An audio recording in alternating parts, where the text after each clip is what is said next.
एक साल का हुआ ई रूपी, कुछ ऐसे रहा डिजिटल करेंसी का सफर। देश में डिजिटल पेमेंट को बढ़ाने के लिए सरकार के साथ भारतीय रिजर्व बैंक भी कई तरह के कदम उठा रही है। ऐसे में आरबीआई ने पिछले साल ई रूपी जारी किया था। यह एक तरह की डिजिटल करेंसी है। इसका इस्तेमाल करके आसानी से पेमेंट किया जा सकता है।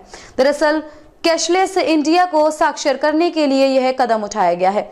ई रूपी के बारे में विस्तार से जानते हैं। भारतीय रिजर्व बैंक आरबीआई ने ब्लॉकचेन टेक्नोलॉजी का इस्तेमाल करके डिजिटल रुपए जारी किए थे। देश में 2022 में ई रुपए लॉन्च की गई।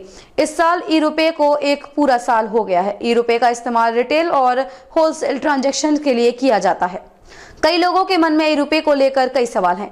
आज हम इस आर्टिकल के जरिए आपको ई रुपए के बारे में विस्तार से बताएंगे। ई रुपए की परफॉर्मेंस। आरबीआई ने अपने वार्षिक रिपोर्ट में कहा कि ई रुपए का प्रदर्शन काफी अच्छा रहा है।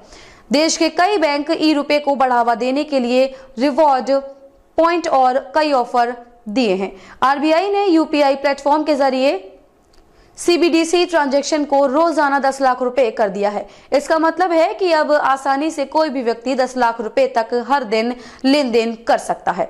आपको बता दें कि आरबीआई द्वारा ई रुपए को लेकर पायलट प्रोग्राम में बैंकों की संख्या में तेजी देखने को मिली है। एक रिपोर्ट के अनुसार इस वर्ष जून 2023 तक लगभग 13 लाख यूजर्स ने सीबीडीसी वॉलेट डाउनलोड किया है।